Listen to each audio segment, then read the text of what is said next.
Nah, sahabat Bincang Syariah yang dimuliakan oleh Allah, setelah mengetahui hukum kurban, kita kembali lagi ke pertanyaan di awal.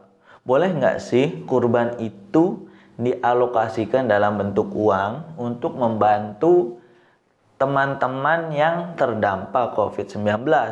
Jadi uangnya tidak dibelikan hewan kurban. Nah, di antara dalil kesunahan kurban menurut ulama yang menganggapnya sunnah itu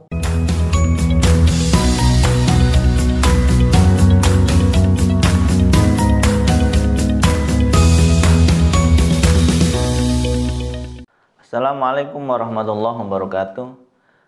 Sahabat Bincang Syariah yang dimuliakan oleh Allah, di tengah pandemi ini ada pertanyaan yang masuk kepada redaksi Bincang Syariah.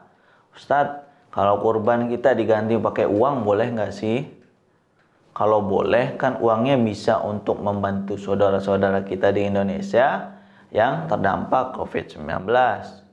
Jadi kita berkurban, tapi uangnya bukan dibelikan hewan kurban, namun uang tersebut atas nama kurban diberikan untuk korban COVID-19. Nah, itu bagaimana, sahabat Bincang Syariah? Nah, sebelum menjawab hal itu, saya ingin menyampaikan bahwa hukum kurban ini menjadi perdebatan atau perbedaan pendapat di antara ulama. Syekh Wahbah Az-Zuhaili dalam Al-Fiqhul Islami wa Adillatuh menyebutkan bahwa mayoritas ulama madhab fikih dari kalangan Maliki, Syafi'i, dan Hambali menganggap bahwa kurban itu sunnah muakkadah atau sunnah yang sangat dianjurkan. Bagi ulama yang menganggap kurban sunnah itu ada yang berpandangan bahwa setiap anggota keluarga perlu kurban satu orang satu. Artinya bila anggota keluarga terdiri atas ayah, ibu, dan satu anak, maka kurbannya berupa 3 kambing. Tapi ada juga ulama yang berpandangan satu keluarga cukup 1 hewan kurban saja. Tidak perlu menghitung jumlah anggota keluarganya ada berapa.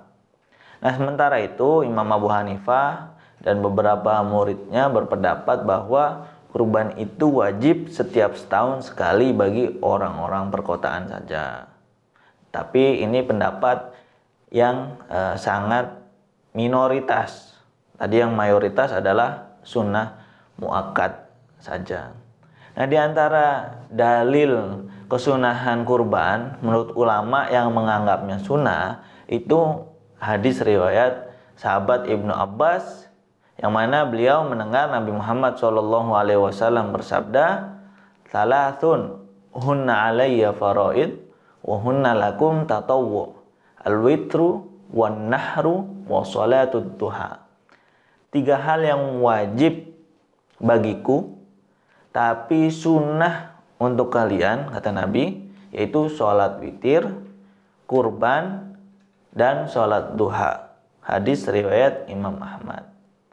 Selain itu, para ulama fikih yang menganggap kurban itu sunnah melandasi pendapatnya pada praktik sahabat Abu Bakar dan Umar yang terkadang kurban, kadang juga enggak. Nah, ini untuk mengedukasi pada para sahabat lainnya bahwa kurban itu tidak wajib. Kalau misalnya sahabat Abu Bakar dan Umar kurban terus setiap tahun, nanti takut dianggap wajib. Nah, sahabat Bincang Syariah yang dimuliakan oleh Allah, setelah mengetahui hukum kurban, kita kembali lagi ke pertanyaan di awal. Boleh nggak sih kurban itu dialokasikan dalam bentuk uang untuk membantu teman-teman yang terdampak COVID-19? Jadi uangnya tidak dibelikan hewan kurban. Nah, jawabannya begini, sahabat Bincang Syariah. Mayoritas ulama berpandangan bahwa yang namanya kurban itu harus berupa penyembelihan hewan kurban. Mengapa? Pertama, kurban dengan model penyembelihan itu merupakan syiar dalam agama Islam. Nah, artinya kalau misalnya kurbannya diganti uang, tidak bentuk penyembelihan, maka nanti hilanglah syiar Islam itu sendiri. Kedua, kita memang boleh mempercayakan uang kita kepada ormas atau panitia masjid di dekat rumah kita untuk dibelikan hewan kurban. Nah, yang nggak boleh itu, kita sudah ngasih uang buat beli hewan kurban, tapi panitia tidak membelikannya, namun memberikan pada orang yang membutuhkan berupa uang. Artinya tidak dalam bentuk penyembelihan hewan kurban, tapi berbentuk uang. Ini tidak boleh menurut mayoritas ulama. Ketiga, apabila kita ingin berniat membantu korban yang terdampak COVID-19, sebaiknya kita memilih untuk bersedekah, bukan kurban.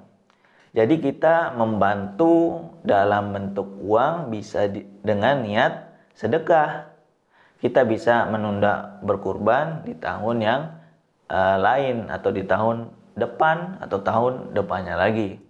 Kan tetapi umat muslim yang ekonomi di daerahnya tidak terdampak secara signifikan karena COVID-19 ini, maka ya sebaiknya tetap melaksanakan kurban saja. Ini juga bentuk peduli terhadap para peternak hewan kurban. Kalau mereka nggak dibeli kurbannya, kita sedekah semua, nggak ada yang kurban, kan kasihan juga nanti nggak ada yang beli. Dari paparan saya tadi, bila kita ingin membantu korban COVID-19, maka namanya itu sedekah, bukan kurban. Karena yang namanya kurban itu harus dalam bentuk penyembelihan. Nah, sekian dari saya. Semoga bermanfaat. Wassalamualaikum warahmatullahi wabarakatuh.